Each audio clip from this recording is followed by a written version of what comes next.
Voilà, je sais que nous sommes là pour prier, c'est le temps le plus important pour nous, mais j'aimerais quand même prendre le temps de méditer avec vous la parole de Dieu. Ce ne sera pas un temps superflu. J'aimerais vous apporter une pensée qui est fortement sur mon cœur pour ce midi. Nous allons lire plusieurs textes de la parole de Dieu. Tout d'abord dans la Genèse, au chapitre 2, verset 8. Livre de la Genèse, chapitre 2, verset 8. Puis l'Éternel Dieu planta un jardin en Éden du côté de l'Orient, et il y mit l'homme qu'il avait formé. L'Éternel Dieu fit pousser du sol des arbres de toute espèce, agréables à voir et bons à manger, et l'arbre de la vie au milieu du jardin, et l'arbre de la connaissance du bien et du mal. Un fleuve sortait d'Éden pour arroser le jardin, et de là il se divisait en 4 bras. Le nom du premier est Pichon, c'est celui qui entoure tout le pays de Havila, où se trouve l'or. L'or de ce pays est pur, on y trouve aussi le bdellium et la pierre d'onyx, et les autres noms des 3 autres bras sont cités dans les versets qui suivent. Nous allons lire maintenant dans l'Apocalypse, comme ça on aura lu toute la Bible. Apocalypse chapitre 22, verset 1er. Et il me montra un fleuve d'eau de la vie, limpide comme du cristal, qui sortait du trône de Dieu et de l'agneau. Au milieu de la place de la ville et sur les 2 bords du fleuve, il y avait un arbre de vie, produisant 12 fois des fruits, rendant son fruit chaque mois, et dont les feuilles servaient à la guérison des nations. Nous avons lu dans les toutes premières pages de la Bible, nous venons de lire dans la dernière, et je dirais que de ressemblance entre ces 2 textes. Le premier, un Éden magnifique, qui va être bientôt perdu, ça ne tardera pas, sous la séduction du serpent ancien. Et dans l'Apocalypse, un Éden retrouvé, et retrouvé cette fois pour l'éternité. Un Éden que rien ni personne ne pourra souiller, que personne ne pourra enlever ou racheter. Mais ce qui est remarquable dans ces 2 textes, c'est qu'ils font allusion tous les 2, premièrement au fleuve de Dieu, et deuxièmement à l'arbre de vie. Et alors, entre la Genèse et l'Apocalypse, il y a toute la Bible. Toute la Bible qui est encadrée par l'Éden perdu, l'Éden retrouvé, jardin dans lesquels il y a encore une fois le fleuve de Dieu et l'arbre de vie. Entre les 2, toute la Bible, avec toute l'histoire de l'humanité, triste histoire, avec la vocation glorieuse d'Israël, à laquelle Israël n'a pas su répondre. Il y a l'œuvre du salut, il y a la naissance de l'Église, et il y a les temps de la fin. Temps de la fin marqués par le jugement de Dieu sur les nations, marqués par la restauration d'Israël, marqués par le règne de Christ, et finalement le jugement du grand trône blanc. Mais ce que nous allons partager ensemble ce midi, c'est que tout au long de la Bible, un fleuve coule. Et c'est le fleuve de Dieu. Et je voudrais rechercher avec vous ce midi les traces du fleuve de Dieu à travers toute l'Écriture. Alors tout d'abord, oui, le texte que nous avons lu en premier, le fleuve d'Éden, à la genèse de l'humanité. Et vous remarquez que quand Dieu crée ce fleuve, le but, c'est que le jardin soit arrosé. Ce fleuve se divise en 4 bras, la version d'Arby traduit 4 rivières, et ce fleuve parcourt tout le grand territoire de l'époque. Et il y a là une bénédiction terrestre. Prenons bien conscience que l'homme ne connaissait aucune source de bonheur ou de joie en dehors de la création. C'est là qu'il puisait son bien-être. Mais quand Dieu crée ce fleuve pour arroser le jardin, j'en déduis que derrière, il y a une pensée de fraîcheur et il y a une pensée de fertilité. Et comment ne pas nous souvenir de ce qu'il est écrit au psaume 1er, verset 3, que celui qui trouve son plaisir dans la loi de l'Éternel est comme un arbre planté près d'un courant d'eau qui donne son fruit en sa saison et dont le feuillage ne se flétrit pas. Et dans ce fleuve d'Éden, et je ne vais pas plus loin que le domaine terrestre, là, je découvre que mon Dieu n'est pas le Dieu de la sécheresse, il n'est pas le Dieu du flétrissement, il n'est pas le Dieu de l'inconstance, il n'est pas le Dieu de la stérilité. Il arrose le jardin pour qu'il y ait fraîcheur et qu'il y ait fruit. Alors tout cela est vrai pour la terre. Quand l'apôtre Paul a prêché l'évangile aux érudits d'Athènes, il a dit que Dieu n'est pas loin de nous, qu'il n'a pas cessé de rendre témoignage de ce qu'il est en dispensant les saisons fertiles. Et quand cela ne se produit plus sur la terre, les hommes doivent en chercher les bonnes raisons. Parce que Dieu reste un Dieu plein de bonté.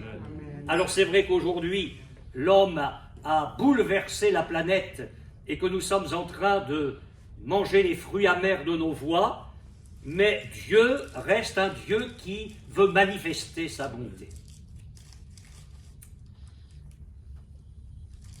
On va plus loin pour découvrir le fleuve de Dieu.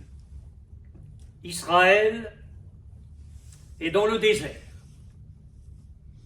On a marché depuis un certain temps et Israël murmure parce qu'il a soif et il veut boire. Et l'atmosphère monte contre Moïse, comme si Moïse était responsable de cela. Moïse ne faisait que suivre la nuée. Alors Moïse se tient devant Dieu, il apporte le problème à Dieu. Et dans les difficultés, c'est toujours ce qu'il faut faire. Et Dieu lui dit, tu vas aller au rocher d'Horeb, avec le bâton que tu as en main, tu vas frapper le rocher. Moïse, qui a une intimité profonde avec Dieu, qui a appris à obéir, qui a appris à placer sa foi dans le Seigneur, se rend à ce rocher d'Horeb, il le frappe, et la parole de Dieu nous dit, ô miracle, que du rocher frappé, un fleuve coule pour abreuver Israël.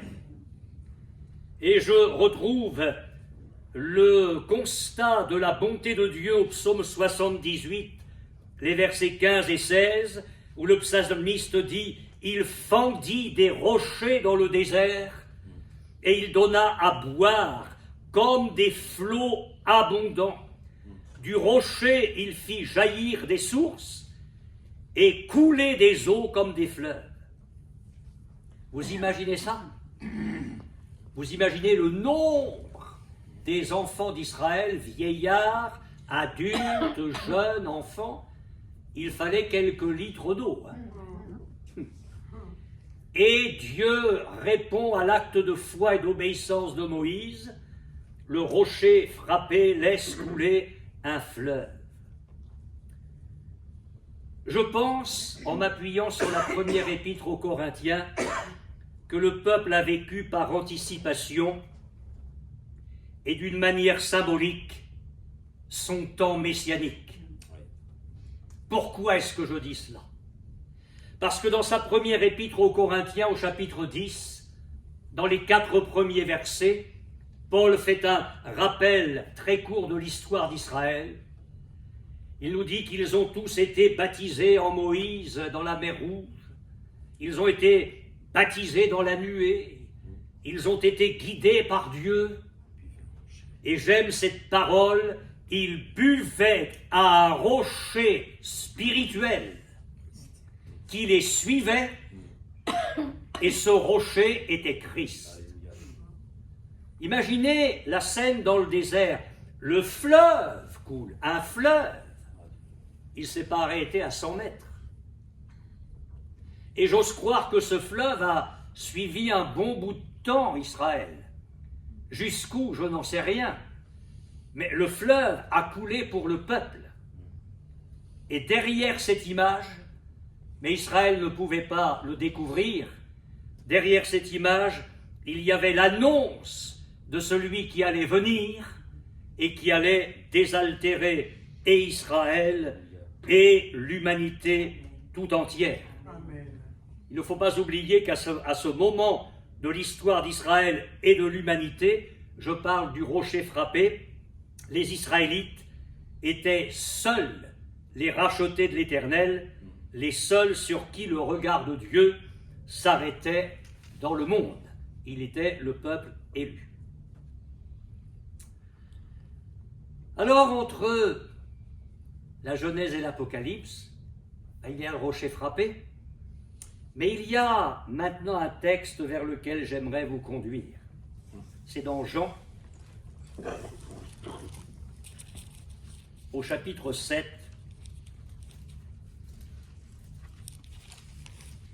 verset 37.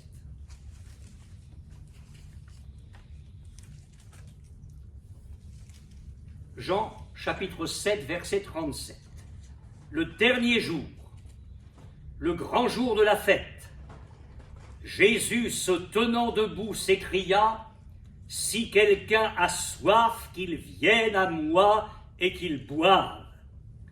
Celui qui croit en moi, des fleuves d'eau vive couleront de son sein, comme dit l'Écriture. » Il dit cela de l'Esprit que devaient recevoir ceux qui croiraient en lui, car l'Esprit n'était pas encore, parce que Jésus n'avait pas encore été glorifié.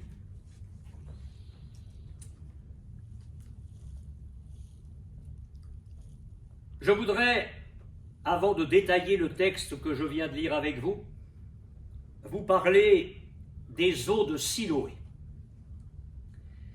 Israël est maintenant arrivé en Canaan, la terre promise, et nous découvrons par quelques textes de la parole de Dieu qu'en Canaan, les eaux de Siloé coulaient doucement. Au fond, l'Éternel arrosait le pays de ses propres réservoirs. Et vous remarquez dans ce texte qui vient d'être lu que les paroles de Jésus ont pour cadre la fête des tabernacles. C'était le grand jour, le dernier jour, le jour de la fête. Mais si vous lisez au tout début du même chapitre, vous apercevez qu'il est question de la fête des tabernacles. Que se passait-il ce jour-là, ou dans cette période-là? Dieu avait institué cette fête pour son peuple. Pendant toute une semaine, les Israélites vivaient sous des tentes, et ils le font encore. On construit des petites tentes avec des branches d'arbres sur les terrasses ou dans les cours. Et pendant une semaine, les Israélites vivent sous des tentes. Pourquoi? Pour rappeler la vie dans le désert après la sortie du pays d'Égypte. Mais mieux encore, matin et soir, parce qu'on fait un sacrifice à l'Éternel le matin et un autre le soir, comme le dit la parole de Dieu, matin et soir, au moment du sacrifice, un sacrificateur allait puiser de l'eau à la fontaine de Siloé avec une cruche d'or, et cette eau était ramenée dans le temple, au pied de l'autel où l'on faisait les sacrifices, et ça se faisait au son des trompettes et des cris de joie. Des cris de joie d'un peuple qui chantait Ésaïe 12, verset 3, « Vous puiserez de l'eau avec joie aux sources du salut. » Donc, au-delà de la fontaine de Siloé, au-delà de cette eau, il y avait une grande signification spirituelle pour le cœur et pour l'âme. Cette cérémonie avait donc pour but de remercier Dieu d'avoir fait couler l'eau du rocher dans le désert. Tout se tenait, et maintenant on allait puiser de l'eau à Siloé. Pour le cœur du peuple, chaque fête, chaque sacrifice était une fontaine de l'eau du fleuve. Et au fond, le sacrifice annuel dans le sanctuaire, c'était en quelque sorte le canal permanent pour ce fleuve de Dieu. Israël était le peuple de l'Éternel et leur pays était sa demeure. Seulement, le temps de l'installation en Canaan passe, Israël devient infidèle, ce qui amène le prophète Ésaïe à dire, au chapitre 8, verset 6 de son livre, « Ils ont méprisé les eaux de Siloé qui coulent doucement. » Je vais y revenir à ça. Vous me suivez toujours? Vous n'êtes pas noyé dans le fleuve? Permettez-moi de vous parler des temps à venir. Quand Jésus aura institué son règne magnifique, le prophète Ézéchiel, au chapitre 47, nous parle de ce temps-là et on retrouve le fleuve. Et là, c'est le fleuve pendant la période de restauration du royaume et d'Israël, un temps à venir. Et le fleuve va trouver d'autres canaux. La parole de Dieu nous dit dans ce magnifique chapitre 47 d'Ézéchiel que le fleuve sort du seuil de la maison de l'Éternel. Et il se met à couler en ligne droite, depuis Jérusalem jusqu'à la mer Morte. Et la parole de Dieu me dit dans ce chapitre 47 d'Ézéchiel que partout où le fleuve arrive, il y a la vie. Le fleuve assainit, le fleuve fertilise, le fleuve communique la vie. Et quand le fleuve arrive dans la mer Morte, il assainit les eaux de la mer Morte. Et là où il y avait la vie, la mort jusque-là, la vie viendra. Et la parole de Dieu nous dit qu'il y aura une multitude de poissons et que des pêcheurs viendront et qu'ils pêcheront une quantité de poissons incroyable.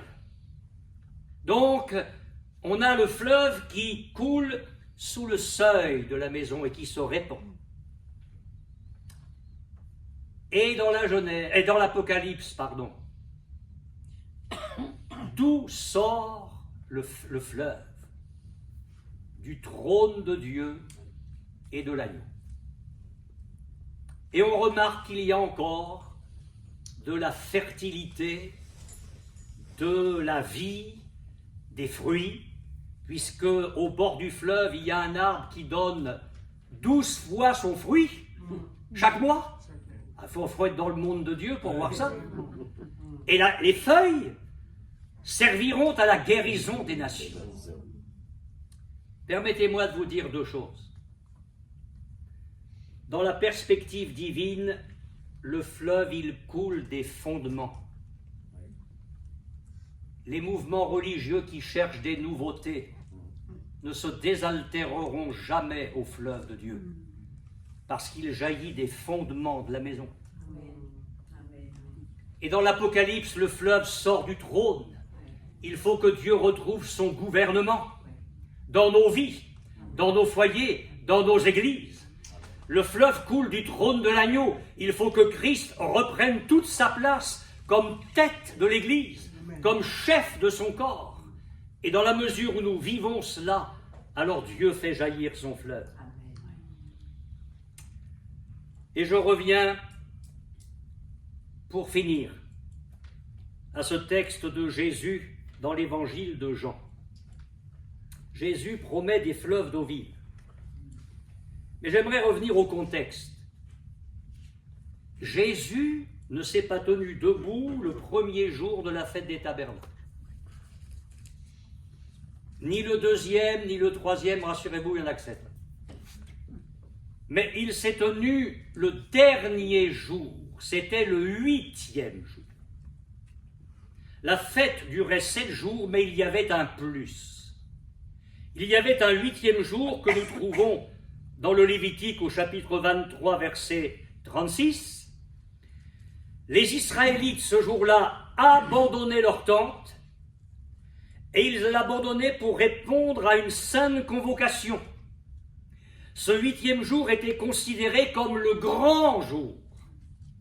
Et c'est pourquoi l'évangéliste Jean précise que le dernier jour, le grand jour de la fête, Jésus se tient debout devant les Juifs. Ce 8e jour était particulier en raison de sa solennité, et c'était le jour où il y avait le plus de monde. Et Jésus savait ce qu'il faisait, bien évidemment, comme toujours. C'est ce jour-là que Jésus choisit pour parler. Et quelle parole! Il est en train de montrer qu'un nouveau temps arrive. On est allé puiser, Jésus le sait là, on est allé puiser 7 jours, matin et soir, aux eaux de Siloé, que le peuple méprisait. Alors Jésus va montrer que tout ça, c'est fini. Il vient inaugurer un temps nouveau. Il vient montrer à Israël qu'un temps nouveau est venu, et non seulement pour Israël, mais pour la future Église. Un autre cours allait s'ouvrir pour le fleuve de Dieu. Et quel est ce cours? Jésus, élevé et glorifié, allait répandre de son esprit, 1, sur ceux qui auraient soif. 2, ce sont les mêmes. S'ils ont soif, alors ils vont venir à Jésus. 3, s'ils croient en Jésus, comme le dit l'Écriture, il ne s'agit pas de croire comme on veut, il s'agit de croire en Jésus comme dit l'Écriture. Alors si j'ai soif, si je viens à Jésus, si je m'applique de plus en plus et de mieux en mieux à croire en lui comme me le demande la parole de Dieu, alors Jésus me dit que des fleuves d'eau vive vont couler de mon sein. Des fleuves d'eau vive, des fleuves d'eau vive. C'est-à-dire que le nouveau canal ou les nouveaux canaux pour le fleuve de Dieu dans le temps présent, mes frères et sœurs, c'est chacun de nous. C'est chacun de nous. Dieu veut faire couler son fleuve au travers de nos vies, au-delà de nos vies. Et j'ose le dire ce midi, même si nous en prenons quelques bénédictions au passage, c'est pour les autres. C'est pour les autres. Les fleuves d'eau vive coulent de notre sein, donc ça va à l'extérieur. Et cela m'amène à me poser quelques questions, et en les posant, je souffre. Quelle place nos églises aujourd'hui réservent à la personne du Saint-Esprit? Quelle place les églises aujourd'hui réservent au ministère du Saint-Esprit? Parce que nous sommes dans une dispensation où c'est actuellement le Saint-Esprit qui a les rênes en main. Jésus est remonté, il a dit « Il vous est avantageux que je m'en aille, parce que si je m'en vais, je vous enverrai le Consolateur. » Donc nous sommes dans le temps où c'est le Saint-Esprit qui est à l'œuvre. Quelle place nos églises réservent-elles au don de l'Esprit? Combien y a-t-il de manifestations de dons de l'Esprit dans les églises? Et n'allons pas regarder chez les autres, la nôtre. Est-ce que le fleuve coule de ta vie? Est-ce que le fleuve de Dieu coule de ma vie? Est-ce que vraiment il y a ce canal qui permet à Dieu d'accomplir enfin ses desseins? Je ne pense pas que la parole de Dieu soit là pour nous décourager ce matin, mais au contraire pour nous montrer le programme divin dans lequel nous pouvons entrer. Il y a, et où il y a eu, le fleuve terrestre pour une bénédiction terrestre, il y aura le fleuve futur de la Nouvelle Jérusalem. Entre les deux, Dieu nous montre que son fleuve n'a jamais tari pour désaltérer son peuple dans le désert, qu'il le voulait aussi dans l'installation de son peuple en Canaan, des eaux qui ont été méprisées. Et puis il nous dit que nous sommes dans le temps où chacun de nous peut être irrigué par le fleuve du Saint-Esprit. Alors ça veut dire qu'il n'y aura pas de choses malsaines, qu'il n'y aura pas de stérilité, qu'il n'y aura pas de sécheresse, qu'il n'y aura pas de flétrissement, mais que la vie est à notre portée.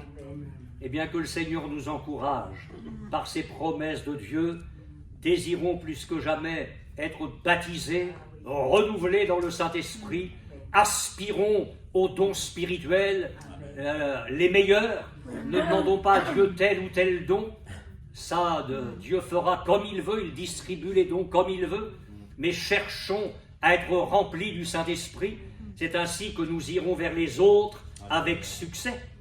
C'est comme cela que nous les gagnerons par le fleuve de la vie, non pas par nos efforts, non pas par nos flots de paroles, mais par le flot du Saint-Esprit au travers de nous.